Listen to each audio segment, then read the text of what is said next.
Halo semuanya. Jadi ada yang mau disampaikan nih. Mungkin kalian udah berada di fase-fase berikut ini. Kalau kalian udah berada di fase-fase berikut ini ya, aku ucapkan selamat. Pertama, fase tidak butuh pengakuan orang lain untuk bahagia. Karena bahagia itu kita sendiri yang menciptakan dan kita tidak perlu dapat pengakuan seseorang. Wah, ini sudah kaya ya, selamat banget nih.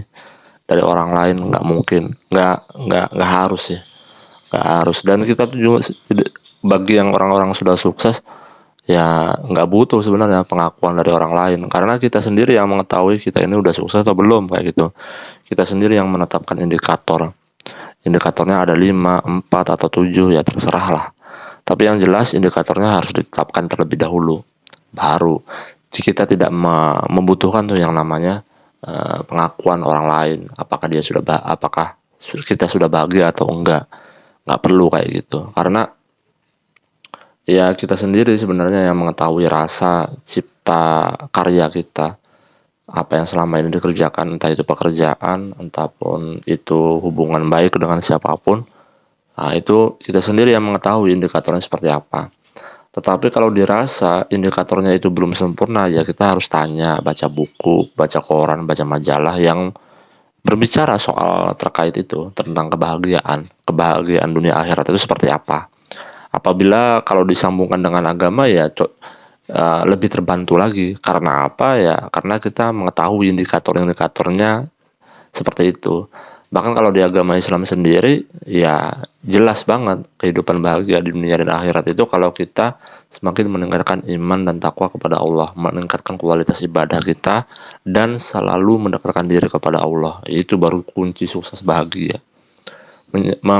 Menjauhi dari segala macam larangannya dia. Larangannya Allah itu kita jauhi. Adapun perintah-perintahnya kita lakukan, termasuk berbuat baik kepada orang lain.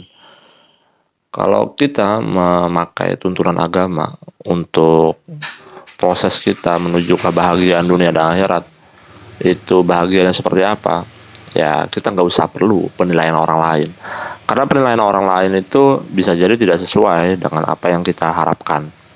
Karena di mata manusia kita ini selalu aja ada kurangnya. Dan kita tidak bisa memuaskan diri mereka untuk kita ini sudah bahagia atau belum kayak gitu. Dan kemudian apabila kalian berada di fase yang kedua, yaitu nggak perlu pakai baju mahal untuk pamer. Nah itu kalian sudah masuk fase bahagia.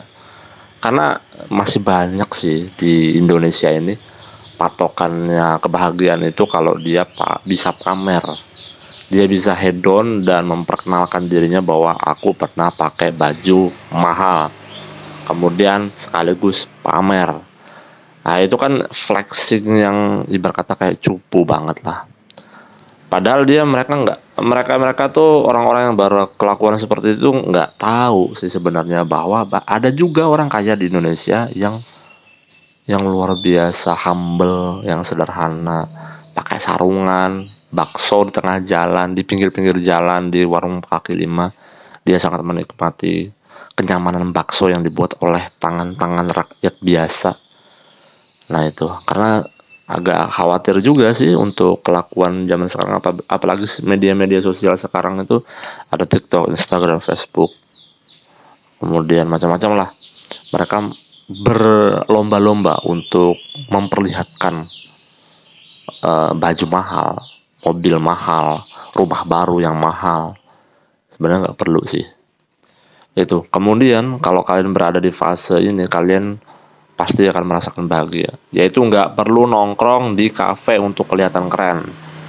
Ya kalau sekali-kali boleh lah untuk menikmati bagaimana sih rasanya kafe itu, bagaimana ya ibarat kata kayak sebagai self reward kayak gitulah, kita menghargai diri sendiri atas pencapaian keberhasilan, itu boleh lah kita coba-coba sekali lagi ke kafe kayak gitu, tapi jangan sering-sering, nanti rekening bakal jebol.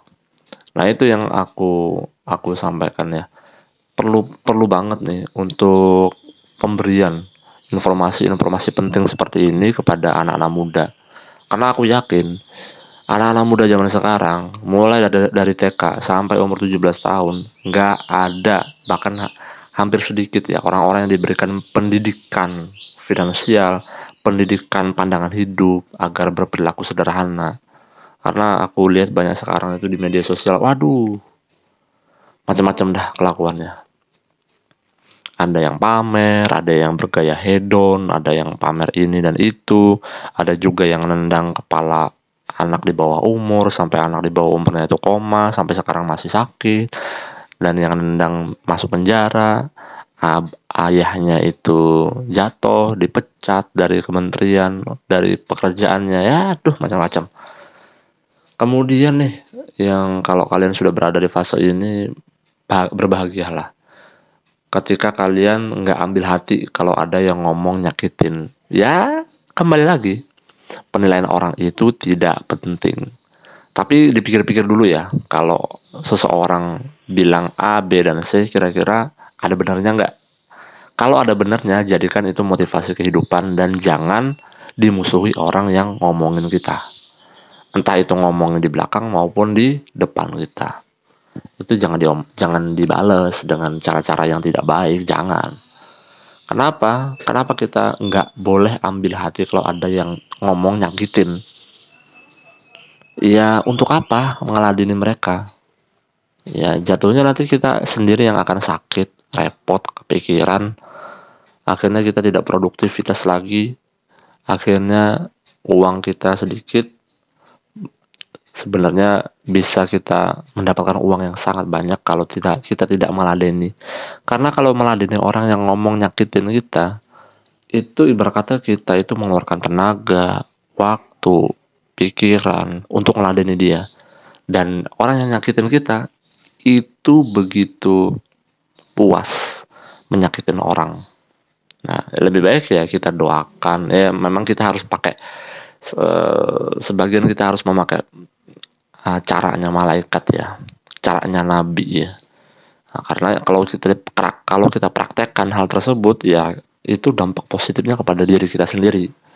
Jadi jangan ambil hati deh kepada orang-orang yang ngomong nyakitin.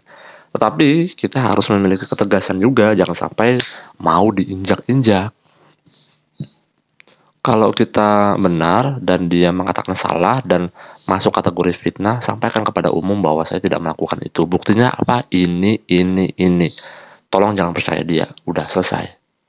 Itu kan. Itu cara yang gentle dan cara yang elegan. Dan semua orang bakal mendukung kita kalau itu benar. Tapi kalau itu yang diomongin orang yang nyakitin kita pakai omongan itu adalah benar, jadikan itu motivasi perbaikan diri kita sendiri.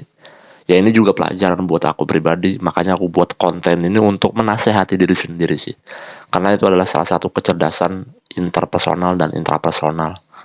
Ketika orang nih cerdas intrapersonal dan interpersonal, karena kecerdasan itu kan macam-macam, ada kecerdasan macam majemuk itu macam-macam.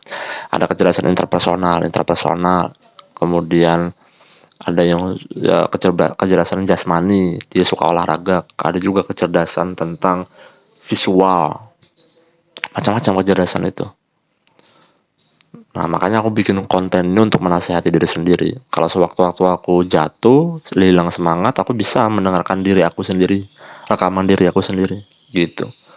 Kemudian yang kelima nih, apabila kalian berada di fase berikut ini, yaitu berbahagialah.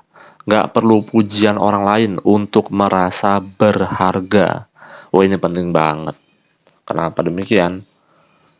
Ketika kita menerima pujian, itu nanti besar kepala, besar hati, besar segala macam.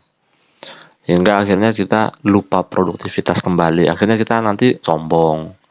Nanti kita merasakan bahwa diri kita lebih hebat dibandingkan orang-orang yang ada di sekitar kita yang belum melakukan apapun. Makanya sebenarnya pujian dari orang itu nggak penting sih. Aku pernah melihat ya di TikTok, di Instagram, di Facebook, ada yang men-share tentang ketika salah satu ulama di Timur Tengah pada waktu itu ingin memberikan ceramah dan sudah diperbolehkan, sebelumnya dia dipuji oleh MC-nya. Wah, langsung seorang ulama tersebut langsung cut, stop, jangan teruskan pujian tersebut. Nanti bisa menimbulkan sifat sombong di dalam diri saya, seperti itu. Ulama di salah satu ulama di Timur Tengah sana pada saat ingin memberikan ceramah. Ya, jadi bagi aku 5 fase tersebut, kalau kita sudah berada di dalam fase tersebut, wah kita hidupnya aman, tenang, dan nyaman lah. Satu langkah lebih maju dibandingkan orang-orang sebelumnya yang belum mendapatkan informasi ini. Kalau kita bisa mempraktekkan, wah kita bisa menjadi sesuatu hal yang bagus, baik. Dan kehidupan kita nggak tergantung kepada orang lain. Kehidupan kita hanya bergantung kepada Allah Subhanahu wa taala, ujangan dari baginda Rasulullah Sallallahu alaihi wasallam, dan orang-orang yang baik yang memberikan masukan kepada kita. Itu aja sih, mungkin kita nanti bakal next ke depannya mendapatkan ilmu yang bermanfaat di kemudian hari. Nantikan video aku selanjutnya. Terima kasih. Wassalamualaikum warahmatullahi wabarakatuh.